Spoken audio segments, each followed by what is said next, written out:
나일강을 따라 3000년 이상 지속된 문명인 고대 이집트는 조직, 기념비적인 건축물, 그리고 영혼에 대한 깊은 믿음으로 유명합니다. 그 역사는 파라오의 권력과 건설적인 업적이 얽힌 테피스트리와 같습니다. 이집트의 유산은 돌, 금, 그리고 가장 중요한 것으로 사회를 지배하는 우주적 질서의 개념에 기초하고 있습니다. 좋아요, 구독, 공유 부탁드립니다. 시작해볼까요?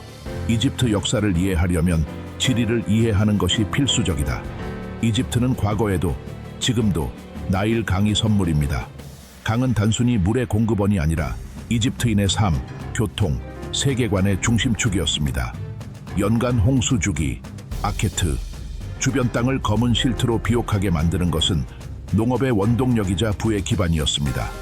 이집트인들은 1년을 3계절로 나누었습니다. 아케트 홍수, 페레트 파종과 쉐무, 수확. 죽음과 재생의 순환적 패턴은 그들의 농경 생활에만 영향을 미친 것이 아니라 종교에도 스며들어 오시리스 신이 구현한 영원한 부활의 약속을 상징합니다.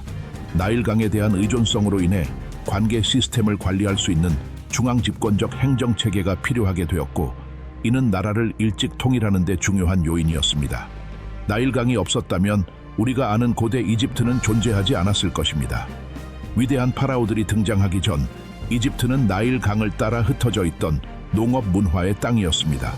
선왕조 시대, 기원전 5500년에서 3100년에는 신석기 공동체가 서서히 발전하여 결국 두 개의 주요 왕국, 즉 남쪽의 상이집트와 북쪽의 하이집트, 델타 지역으로 통합되었습니다. 바다리안과 나카다와 같은 문화는 이집트 사회의 기초를 마련했으며 관계 기술, 진보된 도자기, 장례 관습을 발전시켰는데, 이는 사후 세계에 대한 관심이 커짐에 따라 나타난 현상이었습니다. 나카다 문화는 기원전 4000년경에는 상당한 발전을 이루었으며 히에라콘폴리스와 아비도스 같은 중요한 유적지가 권력의 중심지가 되었습니다. 상형 문자가 본격적으로 사용되기 시작한 것은 나카다 3기, 흔히 제0왕조라고 불림 때였으며 처음에는 행정 및 라벨링 목적으로 사용되었습니다. 화장품을 갈아서 사용하는 의식용 슬레이트 팔레트가 개발되면서 정치적 업적을 기록하는 수단이 되었습니다. 이 시기에 만들어진 나르메르 팔레트는 통일을 기록한 핵심 문서로 여겨지는데, 파라오가 남쪽을 대표하는 흰색 왕관과 북쪽을 대표하는 붉은 왕관을 쓰고 있는 모습이 묘사되어 있어 두 땅에 대한 지배력을 상징합니다. 미래 문명의 기둥이 되는 왕족과 군주제 이념의 상징이 이 시기에 강화되었습니다. 구리 야금에 대한 지식도 널리 퍼져서 점차 석기를 대체하게 되었습니다. 이집트 역사의 전환점은 국가의 통일인데, 전통적으로 이 사건은 파라오 메네스, 아마도, 나르메르다가 기원전 3010년경에 이룩한 것으로 여겨지며 초기 왕조시대, 기원전 3010년, 기원전 2686년의 시작을 알립니다. 단일 왕관 아래 두 땅이 통합된 것은 단순한 정치적 행위 이상의 의미를 지녔습니다. 이는 신과 인간 사이의 중재자, 마아트, 우주적 질서와 정의의 보증인으로서 파라오 군주제의 핵심 개념을 확립했습니다. 수도는 상이집트와 하이집트가 만나는 지점에 전략적으로 위치한 도시인 멤피스에 설립되었으며, 이 도시의 이름은 이집트어에서 유래되었습니다. 이네브 해지, 흰벽.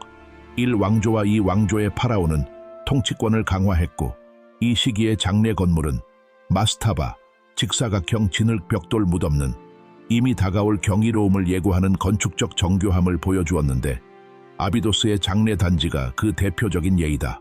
이 시기에 파라오를 호루스 신의 화신으로 보는 이념이 굳건해지고, 왕족의 이름, 호루스의 이름 등 이 세레크, 궁전의 외관을 모방한 디자인, 안에 새겨져 자신의 신성한 권위를 주장함, 대신을 수장으로 하는 중앙 집권적 행정체계의 발전은 매우 중요했으며, 이를 통해 전례 없는 규모로 자원과 인력을 동원할 수 있었고, 피라미드 시대의 개막을 알렸습니다.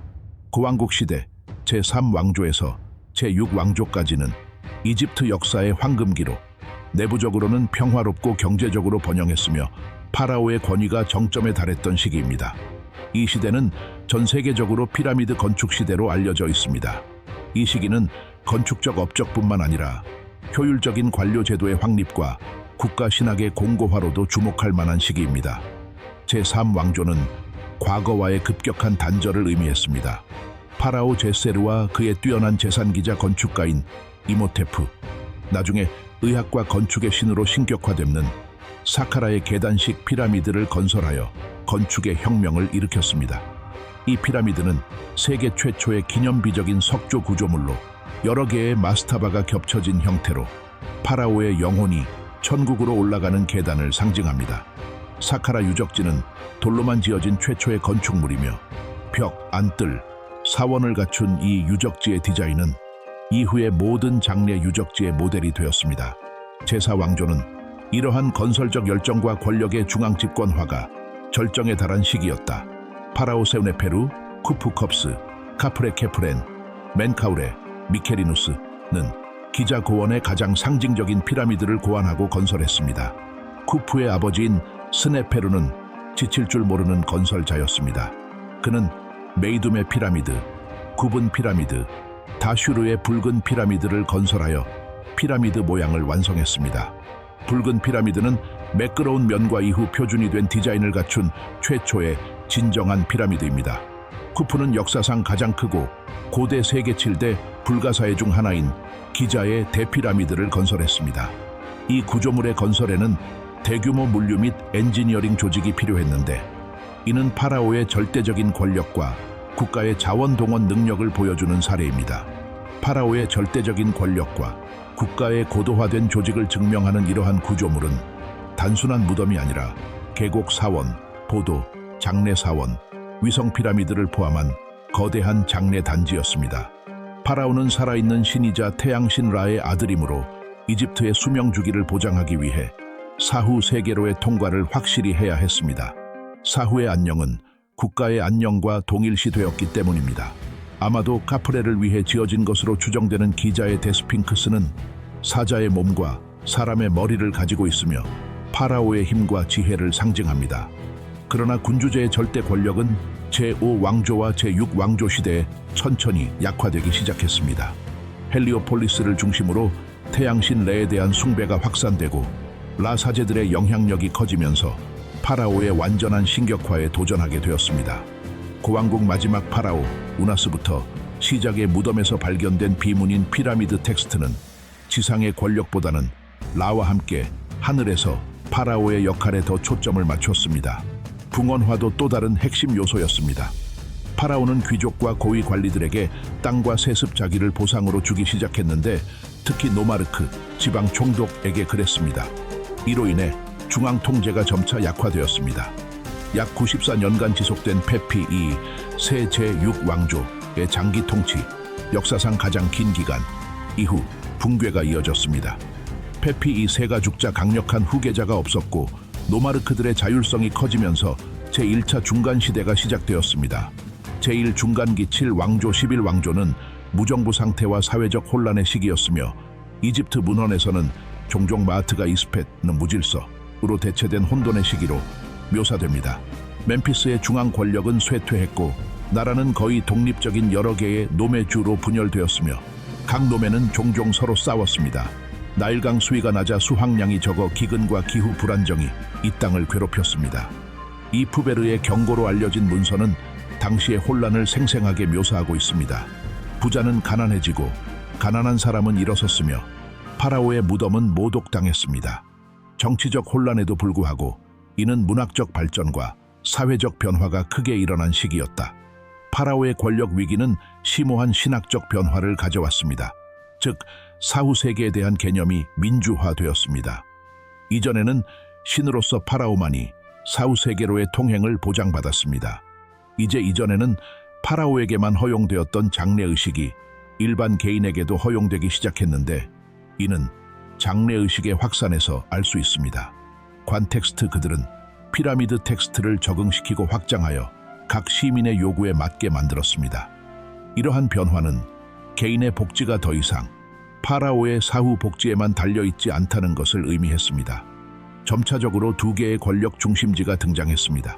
하이집트의 헤라클로폴리스 제9, 제10왕조와 상이집트의 테베 제11왕조입니다. 이 두 라이벌 왕국 사이의 갈등은 이 기간의 대부분을 차지했으며 결국 테베의 왕자들이 지배적인 세력으로 등장했습니다. 제11왕조의 멘투호테프 2세는 테베에서 통치하며 헤라클로폴리스 왕조를 물리친 후 기원전 2055년경 이집트를 재통일하여 준왕국이 시작되었습니다. 이 행사는 마하트의 회복을 기념하는 행사로 기념되었습니다. 이스펫에 맞선 마하트.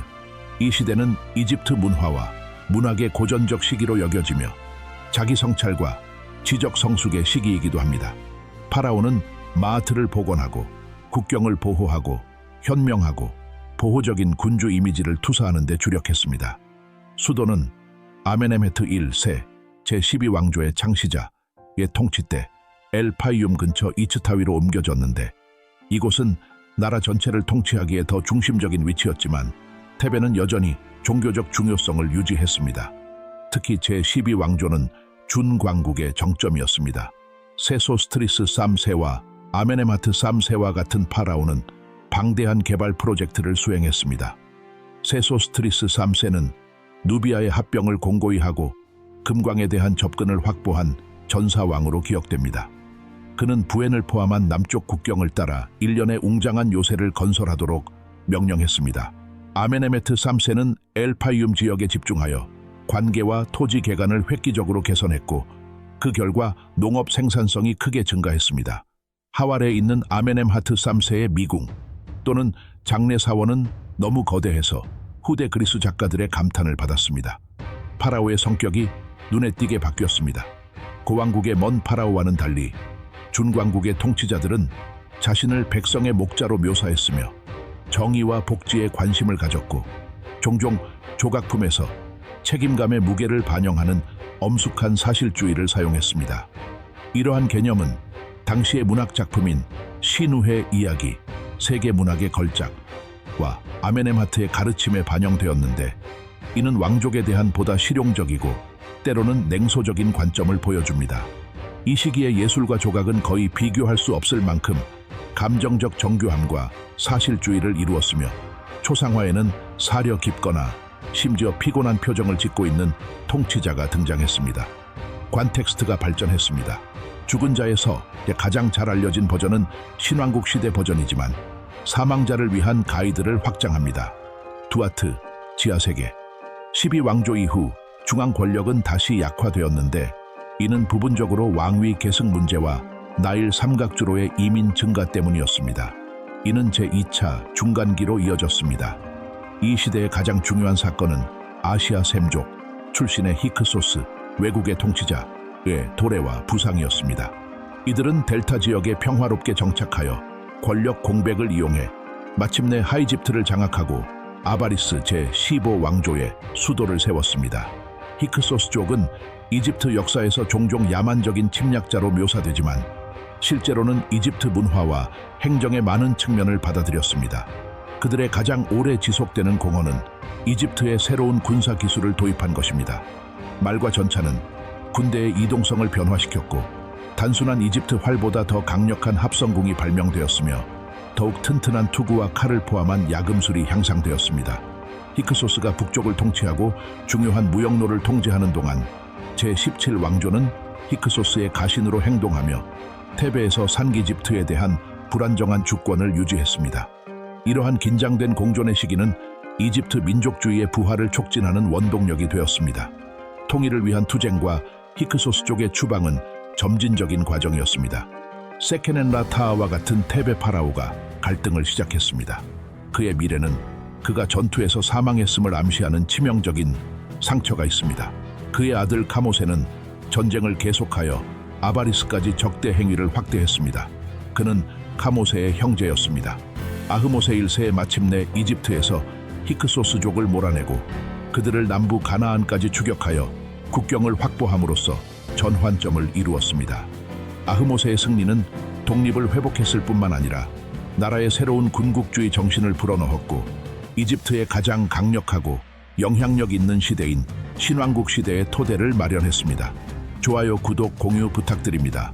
신왕국 시대 제18왕조 제20왕조는 제국의 시대로 전사 파라오, 국제 외교, 거대한 사원 건설이 활발했던 시대입니다. 히크소스 침략의 교훈을 얻은 파라오는 광대한 군사 제국을 건설하고 이집트의 지배를 누비아 남쪽과 레반트, 시리아 팔레스타인, 북동쪽까지 확대하여 속국과 수비대 체제를 구축했습니다. 제18왕조는 아마도 가장 유명한 왕조이며 이집트의 부와 예술적 힘이 절정에 달했던 시기입니다. 하트셉수트는 소수의 여성 파라오 중 한 명으로 남편이자 이복 형제인 투트모세 이 세가 죽은 후 의부사들 투트모세 3세의 섭정을 맡았고 그 후 파라오라는 정식 칭호를 사용했습니다. 하트셉수트는 건축 데이르 엘 바하리에 있는 그녀의 웅장한 장례 사원이 랜드마크임 자원과 무역에 집중했는데 특히 푼트 땅으로의 탐험을 통해 유향, 모략, 흑단을 가져왔습니다. 하트셉수트가 죽은 후 종종 이집트의 나폴렁이라고 불리는 투트모세 3세는 이 나라를 제국적 초강대국으로 변모시켰습니다. 그는 레반트에서 17번의 군사작전을 성공적으로 수행하여 유프라테스 강까지 제국의 영토를 확장했습니다. 그는 명성전쟁이라는 개념을 만들어내어 가신 왕의 아들들을 이집트로 데려와 궁정에서 교육을 받게 하고 충성심을 보장했습니다.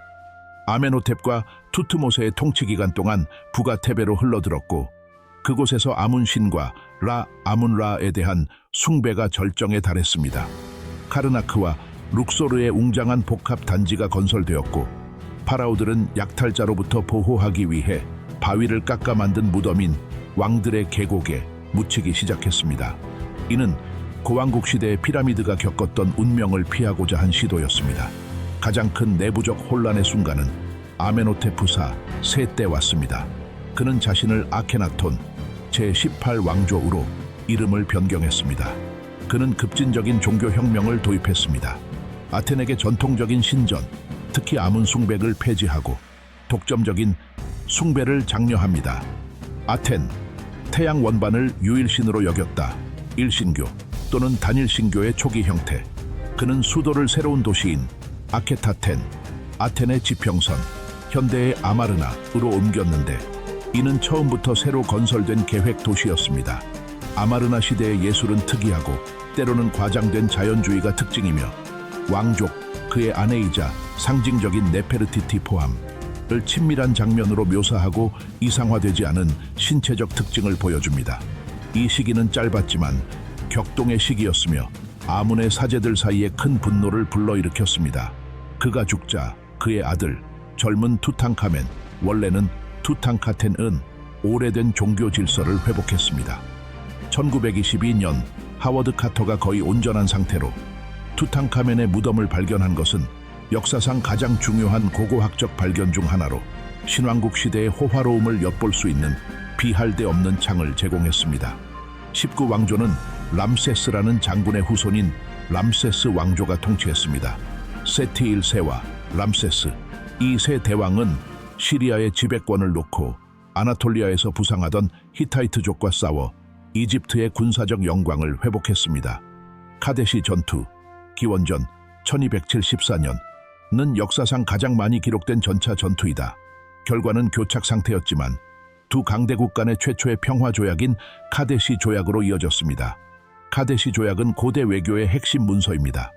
람세스 2세는 66년간 통치했으며 종종 마지막 위대한 이집트 파라오로 여겨진다. 그는 라메슴과 아부 신벨 신전, 거대한 거상 4개 포함 등 거대한 사원을 지은 다작한 건축가였습니다. 그것은 이집트의 건축과 역사적 기억에 지속적인 영향을 미쳤으며 거의 신화적인 인물로 여겨졌습니다. 신왕국은 제20왕조로 끝났는데 이 왕조의 파라오는 종종 람세스라는 이름을 사용했습니다. 람세스 3세부터 람세스 11세까지 바다 민족의 압력은 동부 지중해를 황폐화시키고 미케네 문명과 히타이트 제국을 파괴한 알려지지 않은 침략자들은 끊임없는 위협이었습니다. 람세스 3세는 일련의 해전과 육전에서 그들을 물리쳤지만 그 대가로 국가의 재정과 군사력이 영구적으로 약화되었습니다. 노동자 파업 유명한 데이르 엘 메디나 파업과 무덤 약탈 무덤 파피루스에 기록됨을 포함한 내부 불안정이 쇠퇴의 주요 원인이었습니다. 20왕조 말에는 권력이 다시 분열되었습니다. 북쪽에는 명목상의 파라오가 있었고 남쪽은 테베의 아문의 대사제가 통치하면서 제3중간기가 시작되었습니다. 세 번째 중간기 제21왕조에서 제25왕조까지 지속적인 분열이 특징이었습니다. 이 나라는 북쪽 타니스에 수도를 둔 제21 왕조의 파라오가 통치함과 남쪽 아문의 대제사장이 통치함의 영향권으로 나뉘었습니다. 리비아 출신의 여러 왕조가 통치했지만 가장 주목할 만한 것은 제25 왕조, 즉 쿠시의 검은 파라오 누비아의 통일이었습니다. 원래 이집트 남쪽의 쿠시 왕국 현재의 수단 출신인 쿠시족은 이집트를 자신들의 문화의 요람으로 여겼으며 그들의 목표는 마트와 신왕국의 영광을 회복하는 것이었습니다. 피에와 타하르카 같은 파라오는 이집트와 누비아를 광대한 제국으로 통치하며 고왕국과 준왕국의 예술을 부활시켰습니다. 그러나 그들의 지배는 성장하는 아시리아 제국과의 갈등의 원인이 되었다. 후기 제26 왕조, 제31 왕조는 국가 권력을 회복하려는 시도가 잇따랐고 그 뒤를 이어 외세의 침략이 이어졌습니다. 아시리아의 도움으로 쿠시족을 몰아낸 사이트 시대, 제26 왕조는 고왕국 문화의 짧은 부흥을 이루었습니다.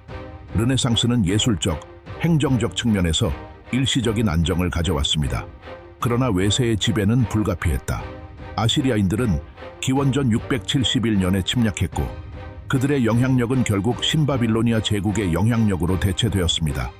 이집트 독립의 최종 운명은 기원전 525년 페르시아의 캄비세스 2세에 의한 정복으로 결정되었고 이집트는 광대한 아케메네스 제국의 사트라프령 속주로 전락했습니다. 이집트는 몇몇 토착 왕조, 제28 왕조에서 제30 왕조에 지배해서 잠시 독립을 되찾았지만 그 세력은 약해졌습니다. 파라오 넥타네보 2세는 기원전 343년 페르시아의 두 번째 정복 이전에 도망친 이집트의 마지막 토착 파라오였습니다.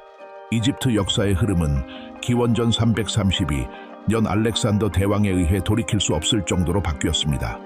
페르시아의 지배로부터 해방된 사람으로 환영받은 알렉산더는 알렉산드리아라는 도시를 건설했습니다. 전략적 위치와 도시 계획 덕분에 알렉산드리아는 금세 헬레니즘 세계의 지적, 상업적 등대가 되었습니다. 알렉산더가 죽자 그의 제국은 그의 장군들 사이에 분할되었고 이집트는 프톨레마이오스 1세 소테르에게 돌아가 프톨레마이오스 왕조, 라기드 왕조가 시작되었습니다.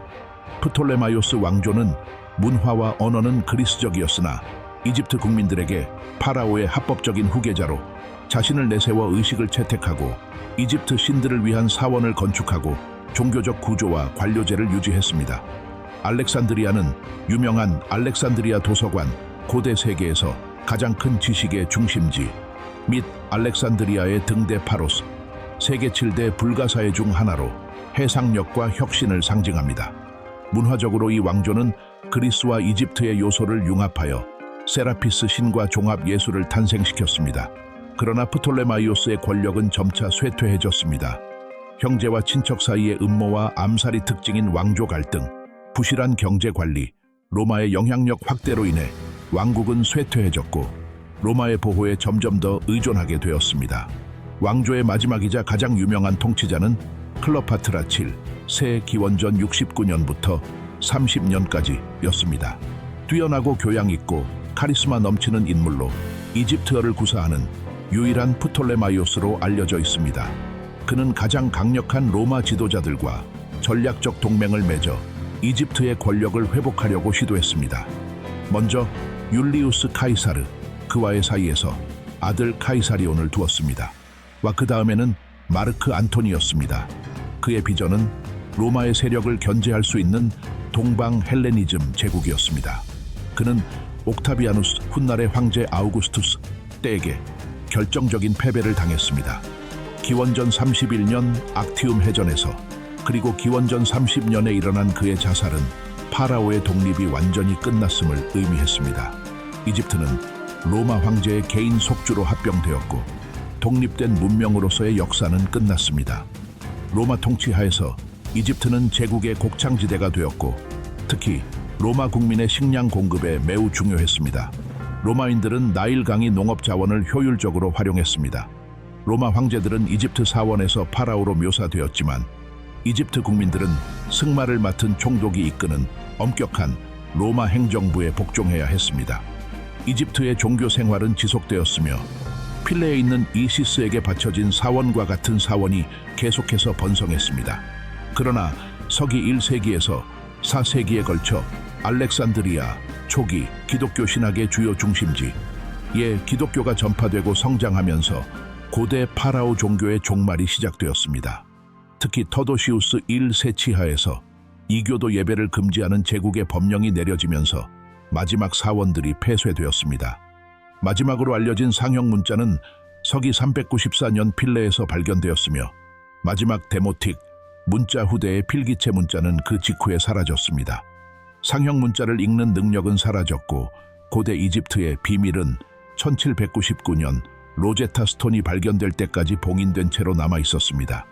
이집트 사회는 엄격하게 계층적이고 신권적이었으며 사회적 피라미드 형태로 구조화되었습니다. 맨 위에는 파라오, 신성한 군주, 신과 인간 사이의 중재자, 마하트를 유지하는 책임을 맡고 있습니다. 아래에는 재상과 고위 관료제가 있습니다. 재상은 행정부 수장, 사실상 총리였으며 사법, 재무, 나일강 관리를 담당했습니다. 그의 뒤를 이어 사제들이 신왕국 시대에 테베의 아문 신전을 중심으로 막강한 권력을 누렸으며 신전의 방대한 재산과 신숭배를 담당했습니다. 서기관들은 행정의 가장 중요한 계층을 형성했는데 상형 문자와 성직자를 읽고 쓸 줄 아는 것은 특권적 지위를 보장해 주었고 관료 체제로 들어가는 관문이었기 때문이다. 장인과 상인은 파라오, 사원 또는 개인을 위해 일했는데 여기에는 건축가, 보석상, 도예가, 목수 등이 포함됩니다. 인구의 대부분은 농민 농부로 구성되었는데 현대적 의미의 노예는 아니었지만 파라오를 위해 관계나 건설 프로젝트를 위해 강제 노역을 해야 했던 사람들입니다. 이집트의 종교는 다신교였으며 영생을 보장하는 데 중점을 두었습니다. 라, 태양, 오시리스, 죽음과 부활, 이시스, 마법과 모성, 호루스, 왕국과 보호, 아문테베의 지역신이자 주요신이 된 등의 주요 신들은 역동적인 판턴을 형성했습니다. 사후세계의 개념은 영혼의 다양한 부분을 포함하는 복잡한 개념이었습니다. 카, 생명력 또는 영적 이중체, 바, 지하 세계와 이승 세계를 여행할 수 있는 사망자의 성격, 및 아크, 신과 합일된 영에 변형되고 영광스러운 형태, 미라화, 70일간 지속된 과정은 신체를 보존하는 데 필수적이었습니다. 카와바가 육체와 재결합하여 사람은 불멸을 성취합니다. 오시리스가 주재하는 최후의 심판은 죽은 자의 심장, 의식의 자리를 마하트 진실의 깃털과 비교하는 중요한 순간이었습니다. 심장이 가벼우면 죽은 사람은 영원한 삶으로 들어갔고 심장이 무거우면 악마 아미트에게 잡아먹혔습니다. 피라미드가 상징적인 건축물이라면 이집트 건축은 신을 모시고 의식을 거행하기 위해 놀라울 정도로 정밀하게 지어진 거대한 사원이 특징입니다. 거대한 히포스타일 홀과 오벨리스크가 있는 카르나크와 룩소르 신전은 기념비적인 종교 건축물의 예입니다. 이집트 미술은 엄격한 관습에 따라 그려졌습니다. 정면성, 몸은 옆모습으로 그리되 눈과 어깨는 앞에서 보여주는 방식, 크기 위계 사용, 파라오는 항상 다른 사람보다 컸음, 원근법이 사용되었습니다. 영구성과 마법적 명확성을 보장하고자 의도된 이러한 엄격한 스타일은 아마르나 시대에 일시적으로만 전복되었습니다. 이집트인들은 여러 분야에서 중요한 공헌을 했습니다. 의학에서 그들은 순환계를 알고 복잡한 수술을 수행했으며 미라화 덕분에 해부학에 대한 자세한 지식을 가지고 있었습니다. 에버스와 에드윈 스미스의 의학 파피루스는 그들의 지식을 증명합니다. 수학에서 그들은 십진법을 개발했고 피라미드와 관계를 건설하는 데 필요한 고도의 기하학 지식을 갖추고 있었습니다. 그들은 원의 면적과 절두각불의 부피를 계산하는 대략적인 공식을 알고 있었습니다. 마지막으로 달력에서 그들은 30일씩 12개월로 나누어 365일의 태양력을 만들었고 여기에 5일을 더했습니다. 에파고메날, 본질적으로 오늘날 사용되는 달력과 동일하며 다른 곳에서 널리 쓰이던 음력보다 훨씬 정확했습니다. 고대 이집트의 유산은 엄청납니다. 이것이 이후 문명에 미친 영향은 건축, 종교, 수학에서 뚜렷하게 드러납니다. 의학의 발전, 365일 태양력의 개발, 복잡한 신학은 그리스인과 로마인의 영향을 미쳤고 그들을 통해 서양 문명으로 이어졌습니다. 좋아요, 구독, 공유 부탁드립니다. 다음에 또 만나요.